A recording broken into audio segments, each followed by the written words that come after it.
Last time I was making any presentation in front of Professor Dharamsha, he was actually evaluating me. He was saying whether I should give this guy in scheme an A or an A plus and all that. So many years have passed. At that time, we were working, all holed up in a computer center in Bangalore, trying to get our project done, doing a night out and getting everything done. Google had possibly 10% of the number of searches it has now. It just started off then. And why I'm really saying this is in the last 13 years, we know what Google has done, we know what technology has done, and that is really going to be the basis of some of my presentation that I'm going to be doing today, where technology in itself has more or less changed a lot of things that are there in terms of what we are looking at. So, going back about 30 years, most of you may not even have been born then. My first impression of the 80s was only Amitabh Bachchan and couple there holding the Prudential World Cup. But at the same time, when you get into these schools, you listen to all management graduates and management gurus, and you say, there was somebody at that time called Theodore Levitt who was talking about globalization of markets. And he specified that technology and globalization are going to be the two vectors that are going to decide how the future is going to shape up. That is the same time when Infosys was formed, TCS was just getting into the entire on-site offshore model, if you really understand the IT speak around it. Wipro was just getting in. So there was some technology backing that was coming up in India also. And we were obviously oblivious to all these things and going about with our school life. Then when the 90s came in, the internet came, the World Wide Web got done, and Manmohan Singh introduced the free market economy to India. So that really opened eyes about globalization to a lot of Indians. That is when we realized what the outside world was about, what was the world expecting from Indians. Till then, we were all talking about, like Puneet also mentioned earlier, brain drain. We were not so happy about brain drain.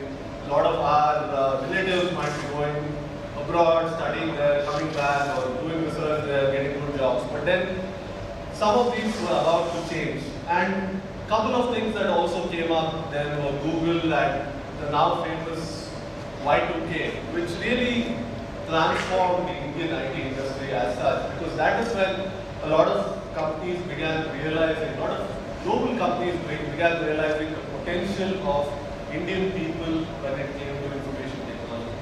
And now when we talk about 21st century, we're talking about India being right there on top. We're talking about BRICS, we're talking about a BRICS bank now. Obviously there's Facebook, Twitter, we have Indian CEOs all across the globe. So a key aspect that has really changed in all this is technology.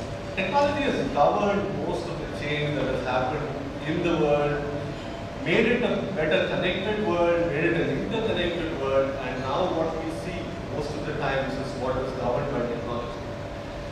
We know a lot of these people who are there in these photos. We have seen them, heard about them, we respect them. But then, what are those characteristics that these people are really important to us? And if I have to talk about some of them, I think all the speakers in the panels or earlier or even later are going to talk about a lot of these characteristics. You're going to say, you're going to talk about passion, or you're going to talk about compassion, that whole inspirational theory that is there, what is the kind of commitment you bring in. But then, what I really want to take here were a few examples of not these people but others. One such example was already given by Dr. Raghunath, Mark Inglis, whom I wanted to quote as well, so I'm not going to talk about him. The second example I want to really give is of my dad. About 30 years ago, when we were talking about all those things, he decided to move out of a cushy job in a pharmaceutical company and said that I will set up a small scale business in pharma. At that time, it was, we don't come from a business family, and everyone scoffed at the remark saying that, Mr. Ransome, what are you really going to be doing in business? Do you think you can behave like a businessman? But he decided to take that risk. He said, I know the industry very well. I know what this industry stands for. I have a certain vision for how to take distribution in this industry forward. And I think for a long time, those initial days, we might have struggled in terms of how we were trying to make ends meet, etc. But then he had that courage to really go forward with that vision. Another important thing is, we talked about empathy earlier as well. I think what he brought to the table was a lot of empathy to his team, rather his set of subordinates, etc., who have continued with him, some of whom have still continued with him 25 years since. And I think that is the kind of leadership that he has brought onto the table, being working with some pharmaceutical companies directly, working with customers. He has never compromised on the level of service that is to be offered. And like Shah was also talking about, customer centricity becomes important at this stage. The other example I want to take is of an ex-colleague of mine, Luke. I learned a lot from him actually, rather than my dad, where the way he really was grooming his team to be leaders, the way he was shepherding his team. A lot of times we talk about being autocratic, leading the team in the right direction. But most of the time we forget that there is a team that needs to be groomed. There need to be next set of leaders that need to come in.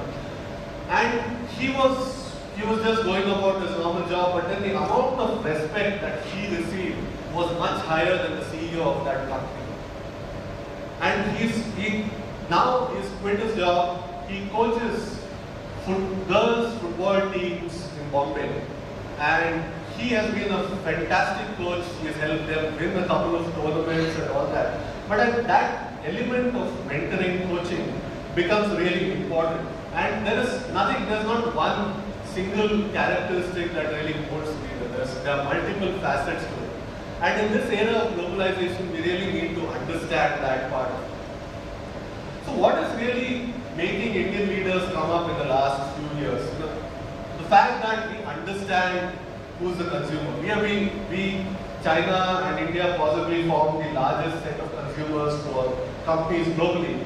And this has really helped erase a lot of boundaries, take up Indian leaders to the forefront, be it Indra Nooyi, Satya Nadella, etc.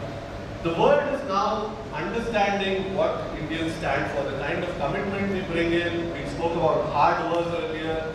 They recognize us to be a lot of hard workers. And in this case, I just want to bring some of the elements that our chairman, Subrata Bakshi, talks about. And he really says a couple of things. One, you really need to make sense of what is happening around you. As a leader, if you're not self-aware, if you really don't know what is happening around you, you're really not there. You should understand what your ecosystem is.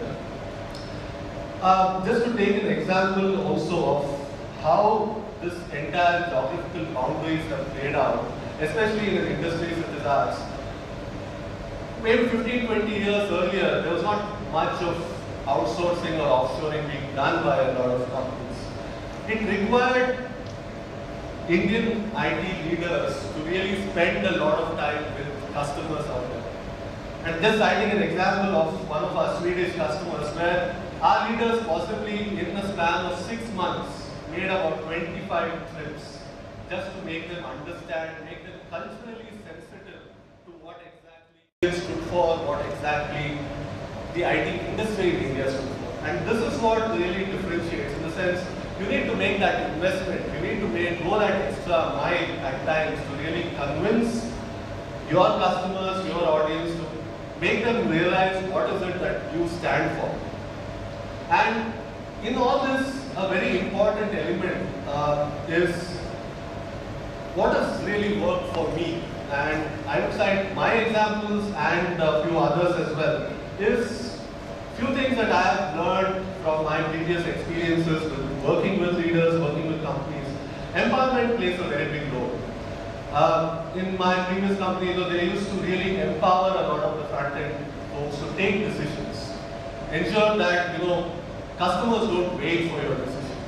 Even in when I started leading a team about 7, 8 years ago, one of the few things I learned, and I still continue to learn, is about empowering your next level of people to take those decisions. A lot of time, we just keep vacillating, we don't take any decisions. And like someone said earlier as well, it's as if the biggest risk is no risk. The biggest decision also, the biggest non-decision that you take is also not taking a decision. And that kind of keeps going on, and it's a vicious loop that exists. And to be able to create leaders, again to quote Mr. Bagchi, the important thing is really to understand leaders means as much as they need to realize what their self is, you also need to realize who your next set of leaders are, what do they really bring to the table. Are they someone who can think, who have a vision, or are they someone who can only execute? Are they people who are thought leaders, or are they people who are coaches? How do you really differentiate between what a leader brings to the table and who do you really choose among these set of people that you may have in your organization to really take the next step to be the next CEO or to be the next leader of a group, etc. I have a team that sits in US, UK, Europe, India. Getting the team to collaborate, getting the team to really have a common vision is a challenge. It is easier said than done. When you're talking about half the team comprising of graduates who might have come out of these schools, who might just be doing 2-3 years in the industry, to make them understand the bigger picture of what exactly we as a group are trying to achieve or we as a company are trying to achieve. And making them work in a collaborative fashion really becomes important. And in this globalized world, information is available freely. You can always look up LinkedIn, you can always look up Google, find out what this person is, who that person is talking about, etc. But then, like my colleague said, what do you really bring to the table?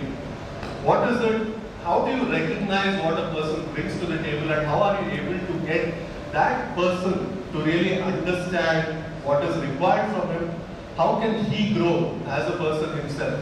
It is not enough if you have grown to a certain level.